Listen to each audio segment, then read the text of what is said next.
Gubuk-gubuknya mau dibongkar. Ini di mana nih? Udah berapa tahun mbaknya? Belum ada 1 tahun. Mau dibongkar ini. Mau dibongkar? Ya, mau dibangun. Ini punya pemerintah. KTP-nya mana? Orang mana, Bang? Pindah. Nggak boleh, mau dibongkar.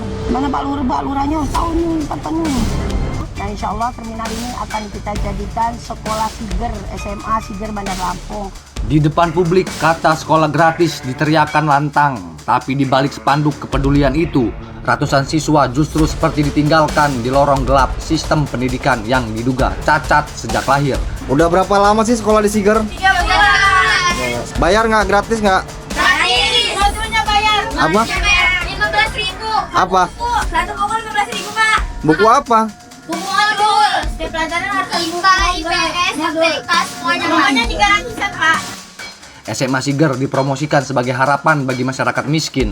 Namun fakta di lapangan justru memunculkan pertanyaan yang mengerikan. Bagaimana mungkin sekolah yang disebut milik rakyat itu diduga berjalan tanpa legalitas yang jelas, memakai gedung SMP, diajar guru SMP, siswa tidak punya NISN, tidak masuk Dapodik, tetapi dana APBD ratusan juta rupiah terus mengalir tanpa henti. Ini bukan lagi sekadar polemik pendidikan, ini mulai menyerupai potret arogansi kekuasaan yang merasa kebal terhadap aturan. Siswa-siswi yang datang dengan mimpi ingin sekolah gratis justru menghadapi kenyataan pahit. Buku modul harus bayar, tidak ada seragam putih abu-abu, tidak ada batik sekolah, tidak ada kegiatan ekstrakurikuler, tidak ada pelajaran komputer yang layak. Bahkan sebagian proses belajar tersebut masih menumpang di gedung SMP negeri. Baju olahraga dan batik ada nggak? Ada dia di rumah. Ada di rumah, cuman SMP doang gitu olahraganya. Kalau sini nggak ada. Dari Sigernya belum dikasih? Belum. Belum dikasih? Belum. Nah, ekstrakurikuler ada nggak? Nggak ada. Nggak ada? Iya. Belajar komputer nggak? Nggak.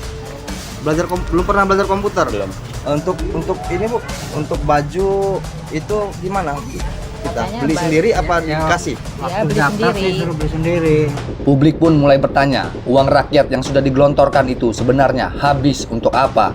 Di saat mahasiswa, aktivis, hingga dinas terkait mulai bersuara meminta agar nasib siswa diselamatkan dan dipindahkan sekolah yang legal dan layak, respon yang muncul justru dinilai dingin. Tidak ada langkah tegas menghentikan polemik, tidak ada kejelasan perlindungan terhadap masa depan siswa. Yang terlihat justru aliran program tetap berjalan di tengah status perizinan yang disebut telah ditolak oleh dinas terkait. Tuntutan Aliansi Lampung Melawan memindahkan siswa-siswi SMA Siger Bandar Lampung ke SMA yang memiliki legalitas resmi dengan jaminan beasiswa. Semangat!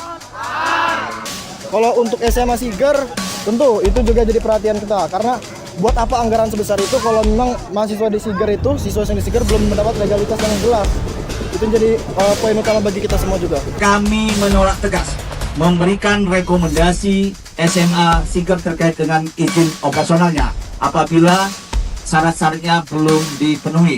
Nama Eva Dwiana ikut menjadi sorotan tajam karena SMA Siger terus dikaitkan dengan lingkaran kekuasaan dan Yayasan Siger Prakarsa Bunda yang disebut memiliki hubungan erat dengan pejabat aktif maupun mantan pejabat pemerintah Kota Bandar Lampung. Kini tekanan hukum mulai membesar. Penggiat kebijakan publik Indonesia, Abdullah Sani, secara terbuka terus mendorong agar kasus ini naik dari tahap penyelidikan menjadi penyidikan.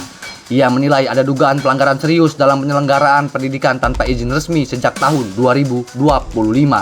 Sani bahkan secara langsung mengirim surat kepada Kapolda Lampung Irjen Pol Helvi Assegaf untuk meminta penanganan lebih tegas terhadap pengurus Yayasan Siger Prakarsa Bunda. Baginya, persoalan ini bukan sekadar administrasi sekolah. Ini menyangkut dugaan tindakan pidana korporasi, penyelenggaraan pendidikan tanpa izin, serta potensi kerugian terhadap peserta didik dan penggunaan APBD. Yang membuat publik semakin geram. Berbagai dokumen disebut telah menunjukkan bahwa Dinas Pendidikan Provinsi Lampung pernah meminta agar SMA Siger tidak membuka penerimaan siswa baru sebelum izin pendirian resmi dikantongi. Tetapi aktivitas sekolah disebut tetap berjalan. Jika benar demikian, maka publik berhak bertanya dengan nada paling keras, siapa yang sebenarnya merasa paling berkuasa di balik SMA Siger sampai berani terus berjalan meski peringatan sudah keluar. Siswa kini berada di tengah ketidakpastian. Mereka datang untuk mencari masa depan, tetapi justru terjebak dalam konflik legalitas yang belum selesai. Dan di titik inilah kemarahan publik mulai berubah menjadi tuntutan hukum. Sebab pendidikan bukan panggung pencitraan, pendidikan bukan proyek kekuasaan keluarga pejabat, dan anak-anak dari keluarga miskin bukan alat politik untuk membangun citra kepedulian di depan kamera. Jika benar sekolah ini sejak awal tidak memenuhi syarat legalitas, namun tetap dijalankan sambil menerima aliran dana negara, maka aparat penegak hukum dituntut membuktikan bahwa hukum masih lebih tinggi daripada kekuasaan. Namun satu hal sudah terlanjur meledak di ruang publik, kepercayaan masyarakat terhadap slogan sekolah gratis untuk rakyat miskin mulai runtuh ketika kenyataan di lapangan justru memperlihatkan siswa merasa tidak terurus, tidak terlindungi, dan seolah menjadi korban dari sistem yang dipaksa berjalan tanpa fondasi yang sah.